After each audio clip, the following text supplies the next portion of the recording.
नमस्कार दोस्तों, स्वागत है आपका हमारे चैनल पर। आज हम आपको लेकर आए हैं हैदराबाद की सबसे ऐतिहासिक और शानदार जगहों में से एक गोलकोंडा किला। ये करीब 900 साल पुराना किला है और दुनिया के मशहूर हीरो के इतिहास के लिए प्रसिद्ध है। चलिए शुरू करते हैं गोलकोंडा किले की यात्रा। गोलकोंडा किले के दो प्रमुख प्रवेश द्वार हैं, बालहिसार दरवाजा और फतेह दरवाजा। बालहिसार दरवाजा यह मुख्य प्रवेश द्वार है जहां से अधिकांश पर्यटक किले में प्रवेश करते हैं। इस दरवाजे को इस तरह बनाया गया था कि दुश्मनों के लिए सीधे अंदर प्रवेश करना आसान न हो। इसकी ऊंची ऊंची दीवारें, विशाल लकड़ी के दरवाजे और लोहे की नुकीली किले हाथियों के हमले से सुरक्षा के लिए लगाई गई थी। यहाँ पर आप देख सकते हैं अद्भुत ध्वनि प्रणाली।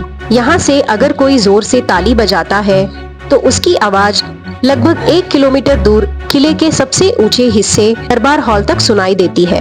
एंट्रेंस में ही आप देख सकते हैं तोप। अगर दुश्मन जैसे ही भीतर प्रवेश करता है तो इस तोप का सामना करना पड़ता है। ये है मोर्चुरी बाग, मुर्दा स्नान घर। इसे शाही हमाम भी कहते हैं। मरने के बाद में यहाँ पर बॉडी को अंतिम स्नान कर उन्हें विदा करते हैं। This place is restricted for tourist. यहाँ पर गोलकोंडा की हिस्ट्री के बारे में लिखा है। गोलकोंडा का अर्थ है गोल्ललकोंडा, विच मीन्स शेपर्ड हिल। 11वीं या 12वीं शताब्दी तक काकातिया ने रूल किया, फिर दिल्ली सल्तनत, फिर बामनी सल्तनत, फिर गोलकोंडा सल्तनत, फिर मुगल साम्राज्य ने रूल किया। ये है असला खाना। यहाँ पे हथियार, बारूद रखे जाते हैं इस किले की सुरक्षा के लिए। चलो हम शुरू करते हैं इस गोलकोंडा किले का टूर। स्टार्टिंग पॉइंट हम राइट साइड से चलते हैं। राइट साइड से हम देखेंगे नगीना बाग, अक्कन्ना मादन्ना ऑफिस, रामदास जेल, इब्राहिम मस्जिद और दरबार हॉल। ये है नगीना बाग। यह बाग शाही परिवार के आराम और सैर के लिए बनाया गया था। कुतुबशाही काल में यहाँ सुंदर फूल, हरियाली, फव्वारे और बैठने की विशेष व्यवस्था हुआ करती थी। यह स्थान राजाओं और शाही मेहमानों के विश्राम तथा विशेष समारोहों के लिए भी इस्तेमाल किया जाता था।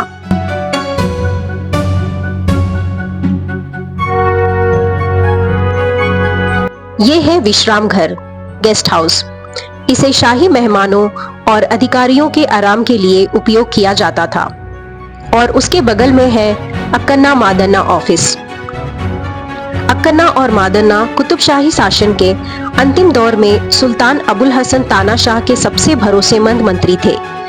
मादन्ना राज्य के प्रधानमंत्री थे, जबकि अक्कन्ना प्रशासन और राजस्व व्यवस्था में महत्वपूर्ण भूमिका निभाते थे।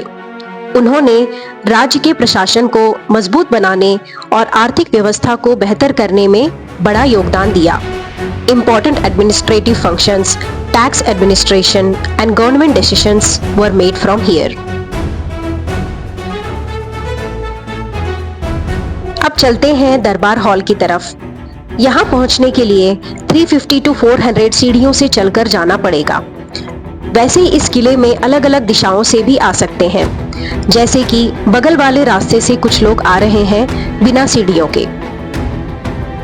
और ये ऊपर से देख सकते हैं सिटी का नजारा। और इस तरफ ऊपर है इब्राहिम मस्जिद। चलो हम आगे बढ़ते हैं उस मस्जिद की तरफ, लेकिन उससे पहले रास्ते में देखते हैं श्री रामदास की जेल, जिन्हें भक्त रामदास के नाम से भी जाना जाता है। वे कुतुबशाही शासन में एक तहसीलदार थे। माना जाता है कि उन्होंने भद्राचलम में भगवान श्री राम का मंदिर बनवाने के लिए सरकारी धन का उपयोग किया। इस कारण सुल्तान अब्दुल हसन तानाशाह ने उन्हें गोलकोंडा किले की इस जेल में कैद कर दिया। यहाँ लगभग उन्होंने 12 वर्ष बिताए। इस जेल की दीवारों पर आज भी आप देख सकते हैं भगवान श्री राम, सीता, लक्ष्मण और हनुमान जी की गई कार्विंग्स। इन्हें स्वयं श्री रामदास जी ने बनाया है। श्री रामदास जी भगवान श्री राम की भक्ति में अनेक प्रसिद्ध कीर्तन और भजन रचे। ये है अंबर खाना। यहाँ पे अधिक मात्रा में धान रखे जाते थे। It's like a food storage place. Golconda किले को बनाने में 60 साल लगे, सुल्तान कुली कुतुब शाह से इब्राहिम कुतुब शाह तक। इसका कंस्ट्रक्शन ऊपर से नीचे की ओर बना है, वो भी बड़ी चट्टान पे। इसीलिए इस किले को जीतना बहुत मुश्किल था, क्योंकि ये ग्रेनाइट का पहाड़ है और इसकी दीवारें भी ग्रेनाइट के पत्थरों से 6-6 फीट की बनाई गई और इसे भेदना मुश्किल था। औरंगजेब ने 8 महीने तक इस पर आक्रमण किया, फिर भी कुछ नहीं हुआ, लेकिन छल और कपट से इस किले को जीता। सरदार खान नामक सेनापति ने मुगलों का साथ दिया और गुप्त रास्ते से आने का राज बताया। रातों रात आक्रमण कर अबुल हसन तानाशाह को गिरफ्त में लिया। 1687 में कुतुब शाही का दौर समाप्त हुआ और मुगलों के गवर्नर द्वारा इसे चलाया गया। पहला जो गवर्नर था जान सिपार खान। इन्होंने किले और आसपास के क्षेत्र का प्रशासन संभाला। ये सिलसिला 1724 तक चला। ये है इब्राहिम मस्जिद, मोहम्मद कुली कुतुब शाह के पिता के नाम पर बनी है, who was the founder of Hyderabad city. ये है प्राचीन महाकाली मंदिर। यह मंदिर किले के सबसे पुराने धार्मिक स्थलों में से एक है। काकतीय शासकों के समय यहाँ देवी महाकाली की पूजा की जाती थी। बाद में कुतुबशाही शासकों ने भी इस मंदिर को सुरक्षित रहने दिया। आषाढ़ मास में बोनालू फेस्टिवल यहीं से शुरू होता है, जो एक तेलंगाना का सबसे महत्वपूर्ण त्योहार है। चलते हैं दरबार हॉल की तरफ। ये किले में सबसे ऊंचे स्तर पर है। इसे इस तरह बनाया गया था कि यहाँ बैठा सुल्तान पूरे दरबार पर आसानी से नजर रख सके। उसकी ऊंची छतें, विशाल स्तंभ और खुला डिजाइन उस समय का शानदार उदाहरण है। ये सीढ़ियाँ हमें किले की ऊपरी हिस्से की तरफ लेकर जाती हैं। इन पत्थर की सीढ़ियों को देखकर अंदाजा लगाया जा सकता है कि उस समय किले का निर्माण कितना मजबूत और सोच समझकर किया गया था। जैसे जैसे हम ऊपर चढ़ते हैं, वैसे वैसे गोलकोंडा किले का नजारा और भी शानदार हो जाता है और ऊपर पहुंचने के बाद यहाँ से पूरे हैदराबाद शहर का खूबसूरत दृश्य दिखाई देता है। ये जो नीचे का रास्ता है वो वॉच टावर और बंजारा दरवाजा की तरफ जाता है। उस समय बहुत ही महत्वपूर्ण मार्ग था और कहा जाता है कि इसके नीचे से गुप्त सुरंग है जो कुतुबशाही टूम की तरफ जाती है। ये दरबार हॉल का ऊपरी हिस्सा है। यहाँ से आसपास के पूरे किले और दूर तक फैले हैदराबाद शहर का शानदार नजारा दिखाई देता है। इतनी ऊंचाई पर इस तरह का हॉल बनाना उस समय की वास्तुकला और निर्माण कौशल को दर्शाता है। यहाँ से आप देख सकते हैं गोलकोंडा का नजारा। वहाँ पर है रानी महल, भागमती पैलेस और शाही महल। इसके बाद हम वहाँ जाएंगे।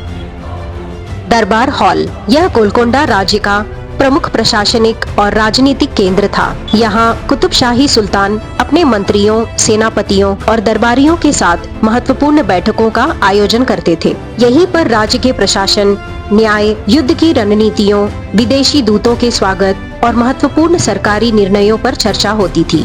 भले ही इस हॉल की केवल अवशेष बचे हैं, लेकिन इसकी भव्यता आज भी गोलकोंडा के गौरवशाली इतिहास की कहानी सुनाती है। हम नीचे की तरफ जा रहे हैं। ये दूसरा मार्ग है। ऐसे 4 अलग अलग मार्ग हैं जो दरबार हॉल की तरफ जाते हैं। ऐसा कहा जाता है शाही महल से दरबार हॉल को गुप्त सुरंग से जाया जा सकता है और ये रास्ता राजा महाराजाओं के लिए इस्तेमाल करते थे। गोलकोंडा में जितने भी गुप्त सुरंग रास्ते हैं, it is restricted for public. अगर गोलकोंडा विजिट कर रहे हैं तो either you visit in early morning 9 o'clock so that you can wind up by 12 noon या शाम को 4 से 6 बजे तक। समय काफी धूप लगती है और रास्ता काफी पथरीला है। आप देख सकते हैं खंडर की तरह, लेकिन इसका इतिहास बहुत बड़ा है, इसीलिए टूरिस्ट यहाँ काफी आते हैं। ये जो तोपें नजर आ रही हैं, इसे औरंगजेब ने गोलकोंडा किले को ध्वस्त करने के लिए दिल्ली से मंगवाया था, जैसे कि आजाद पैकर, फतेह रहबर, किला कुशा और आतिशबार। इस किले को जीतने के बाद यहीं पर रख दिए। इन विशाल तोपों को किले की ऊंची और रणनीतिक जगहों पर रखा गया था, जिससे दूर तक आने वाले दुश्मनों पर नजर रखी जा सके और आवश्यकता पड़ने पर किले की रक्षा की जा सके। इतनी भारी तोपों को ऊंचाई तक पहुंचाना और सही जगह पर स्थापित करना अपने आप में एक बड़ी इंजीनियरिंग चुनौती रही होगी। गोलकोंडा के आसपास का क्षेत्र हीरों के व्यापार के लिए प्रसिद्ध था। उस समय कृष्णा नदी और उसकी सहायक नदियों के आसपास के क्षेत्रों में हीरे पाए जाते थे और इनका व्यापार गोलकोंडा के माध्यम से होता था। यही वजह है कि दुनिया के कुछ प्रसिद्ध हीरे जैसे कोहिनूर, होप डायमंड और दरियाए नूर इतिहास में गोलकोंडा क्षेत्र की हीरा खदानों से जुड़े हुए हैं। कुतुब शाही के पहले राजा सुल्तान कुली कुतुब शाह वो पर्शिया में हमादान में जन्मे 1485। वो तुर्क फैमिली से बिलोंग करते हैं।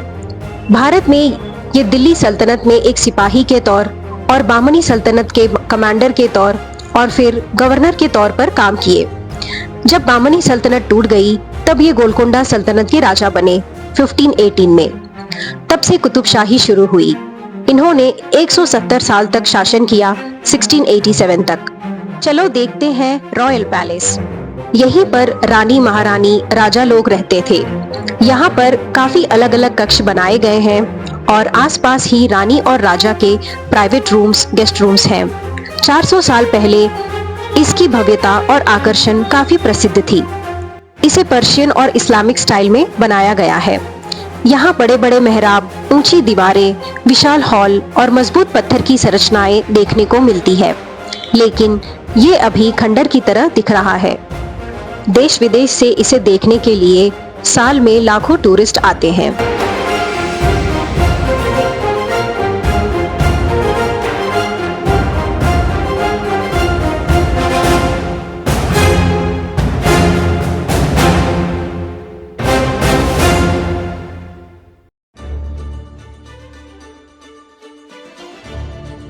कुतुब शाही में चौथवे और पांचवे राजा काफी प्रसिद्ध थे।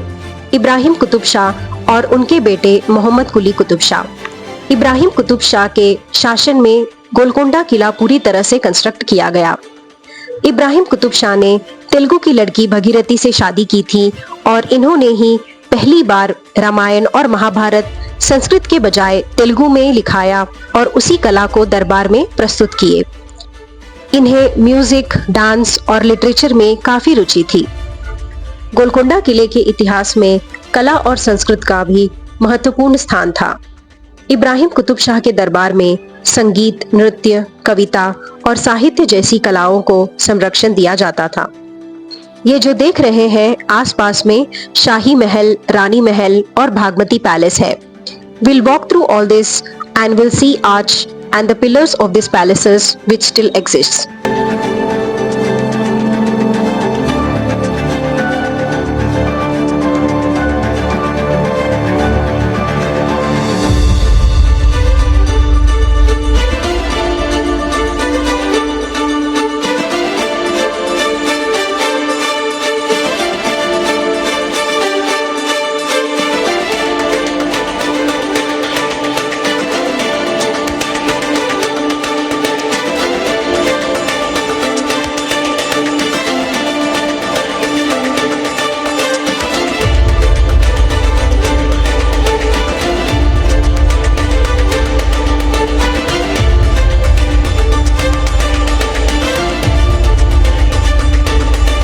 अब बात करते हैं मोहम्मद कुली कुतुब शाह की।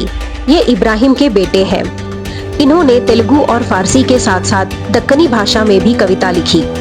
उनके शासनकाल में साहित्य, संगीत और वास्तुकला को काफी प्रोत्साहन मिला। 1591 में उन्होंने मूसी नदी के किनारे एक नए शहर की स्थापना की जो आगे चलकर आज का हैदराबाद बना। इसी काल में हैदराबाद की पहचान बनी और शहर के केंद्र में प्रसिद्ध चार मीनार का निर्माण कराया गया। मोहम्मद कुली कुतुब शाह की विरासत केवल किले और इमारतों तक सीमित नहीं है। उनके समय में गोलकोंडा और हैदराबाद साहित्य, कला, वास्तुकला और संस्कृत के महत्वपूर्ण केंद्र बने।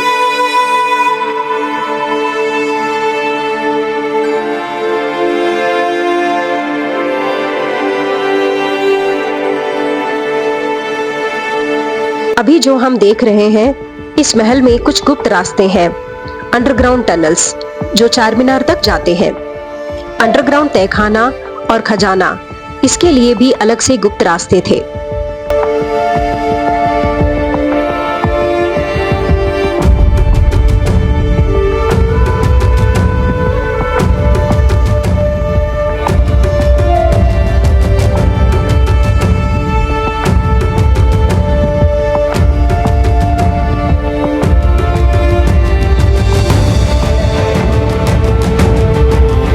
आप देख सकते हैं इसके पिलर्स कितने चौड़े और लंबे हैं और इस तरफ है रानी महारानी के लिए स्नान घर।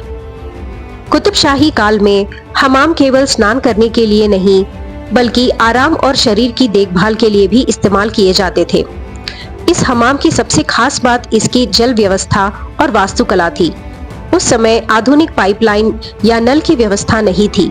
फिर भी पानी को अलग अलग हिस्सों तक पहुंचाने के लिए विशेष जल प्रणाली बनाई गई थी। हमाम में पानी को गर्म करने और स्नान के लिए अलग अलग स्थानों की व्यवस्था की जाती थी।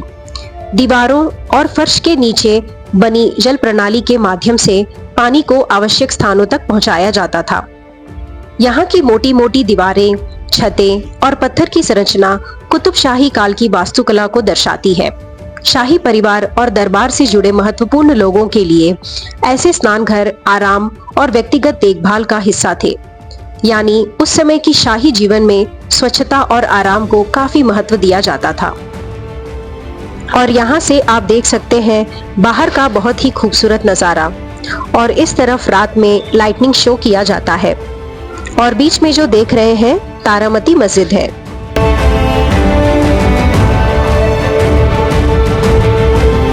अब चलते हैं और लास्ट में देखते हैं तारामती मस्जिद, जो बहुत ही प्रसिद्ध सिंगर और डांसर थी अब्दुल कुतुब शाही के समय में। अगर आपको सारी कुतुब शाही के राजाओं के बारे में डिटेल में जानकारी लेनी है तो आप मेरी पिछली वीडियो 7 टूम्स ऑफ कुतुब शाही में देख सकते हैं, क्योंकि कुतुब शाही के सारे मकबरे वहीं पर हैं। इन ऐतिहासिक दीवारों के बीच घूमते हुए ऐसा लगा जैसे हम सिर्फ एक किला देखने नहीं आए, बल्कि सैकड़ों साल पीछे जाकर उस दौर को महसूस कर रहे हो। हर दरवाजा, हर पत्थर, हर सीढ़ी और हर पुरानी इमारत अपने अंदर एक कहानी समेटे हुए है। आज अब हम यहाँ से वापस जा रहे हैं तो अपने साथ सिर्फ इस जगह की तस्वीरें और वीडियो नहीं, बल्कि गोलकुंडा की कुछ खूबसूरत यादें भी लेकर जा रहे हैं। तो इसी खूबसूरत याद के साथ हम कहते हैं अलविदा गोलकुंडा।